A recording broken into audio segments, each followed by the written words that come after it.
లవంగాలు ప్రపంచంలోని అత్యంత విలువైన చెట్ల సుగంధ ద్రవ్యాలలో ఒకటి. దాని ఎండిన, వికసించని పూల మొగ్గల కోసం పండిస్తారు. వంటకాలలో ప్రత్యేకమైన రుచిని అందించడమే కాకుండా లవంగం ఔషధ గుణాల వల్ల కూడా ఎంతో గౌరవించబడుతుంది. భారతదేశంలో ఈ మసాలా దినుసు అండమాన్ మరియు నికోబార్ దీవులతో సహా వెచ్చని మరియు తేమతో కూడిన ఉష్ణమండల ప్రాంతాలలో బాగా వృద్ధి చెందుతుంది. ఈ చిత్రం లవంగాలను కోయడం మరియు నిర్వహించడం యొక్క ఖచ్చితమైన ప్రక్రియ ద్వారా మిమ్మల్ని తీసుకెళుతుంది. లవంగ చెట్టు 5 నుండి 8 సంవత్సరాల తర్వాత కాపులు కాస్తుంది, కానీ చెట్టు 15 నుండి 20 సంవత్సరాల వయస్సుకు చేరుకున్నప్పుడు వాణిజ్య పంటలు సాధారణంగా లభిస్తాయి. ఆసక్తికరంగా, లవంగం ఒక ప్రత్యేకమైన పంట నమూనాను ప్రదర్శిస్తుంది. ప్రతి 4 సంవత్సరాలకు ఒకసారి అధిక దిగుబడి లభిస్తుంది, తరువాతి సంవత్సరాల్లో తక్కువ నుండి మధ్యస్థ దిగుబడి వస్తుంది.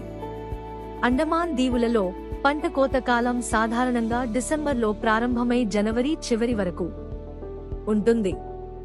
చెట్లు పొడవుగా పెరుగుతాయి. పంట కోత ఒక సవాలుతో కూడుకున్న పనిగా మారుతుంది. చెట్టు సున్నితంగా ఉండటం వలన నేరుగా ఎక్కడం నివారించబడుతుంది. బదులుగా పంట కోతలు మొగ్గలతో నిండిన పై కొమ్మలను చేరుకోవడానికి నిచ్చెనలను ఉపయోగిస్తారు. సరైన పరిపక్వ దశ చాలా ముఖ్యం. మొగ్గలు పూర్తిగా అభివృద్ధి చెందినప్పటికీ ఇంకా వికసించినప్పుడు వాటిని కోస్తారు. గులాబీ రంగు తరచుగా ఈ దశను సూచిస్తుంది. చాలా త్వరగా కోయడం వల్ల మొగ్గలు ముడుచుకుని పేలవంగా కనిపిస్తాయి. ఆలస్యంగా కోయడం వల్ల మొగ్గలు పువ్వులుగా వికసించగలవు. ఎండిన తర్వాత వాటి వాసన మరియు నాణ్యత తగ్గుతుంది. ఒకసారి గుర్తించిన తర్వాత మొగ్గల సమూహాలను, గుత్తులను జాగ్రత్తగా చేతితో ఎన్నుకుంటారు. అన్ని మొగ్గలు ఒకేసారి పరిపక్వం చెందవు కాబట్టి రైతులు అనేకసార్లు చెట్లపైకి ఎక్కాల్సి వస్తుంది. దీని వలన లవంగాలను కోయడం శ్రమతో కూడుకున్న ప్రక్రియ. తరువాత కోయబడిన సమూహాలను ప్రాసెసింగ్ ప్రాంతానికి తీసుకెళ్తారు. వ్యక్తిగత మొగ్గలను వాటి కాండాల నుండి వేరు చేసి లేదా ట్రేలలో శుభ్రమైన షీట్లు లేదా ఎండబెట్టాలి. సాంప్రదాయకంగా తేమ శాతం 10% తగ్గే వరకు 10% తగ్గే వరకు ఎండబెట్టడం జరుగుతుంది.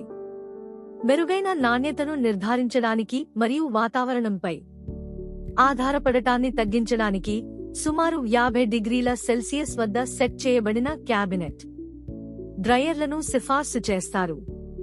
పద్ధతితో సంబంధం లేకుండా సమానంగా ఆరడానికి మరియు ఫర్మెంటేషన్ నివారించేందుకు పుష్ప మొగ్గలను తరచూ తిప్పాలి. సరిగా ఎండిన లవంగం మొగ్గలను దాని లేత గోధుమ రంగు తల భాగం మరియు ముదురు గోధుమ రంగు కొమ్మ ద్వారా వేరు చేయబడుతుంది. చివరగా ఎండిన మొగ్గలను దాదాపు 100 మెనస్ మైక్రాన్ల మందం కలిగిన ఫుడ్ గ్రేడ్ బ్యాగులలో ప్యాక్ చేసి నిల్వ చేసేటప్పుడు తేమ శోషణను నిరోధించడానికి సీలు చేస్తారు. ఈ విధంగా జాగ్రత్తగా నిర్వహించిన ప్రక్రియ ద్వారా దీవుల రైతులు తమ పంటను ఉన్నత నాణ్యత గల లవంగంగా మార్చి ప్రపంచవ్యాప్తంగా వాణిజ్య మార్కెట్లకు సరఫరా చేయగలుగుతారు. ధన్యవాదాలు.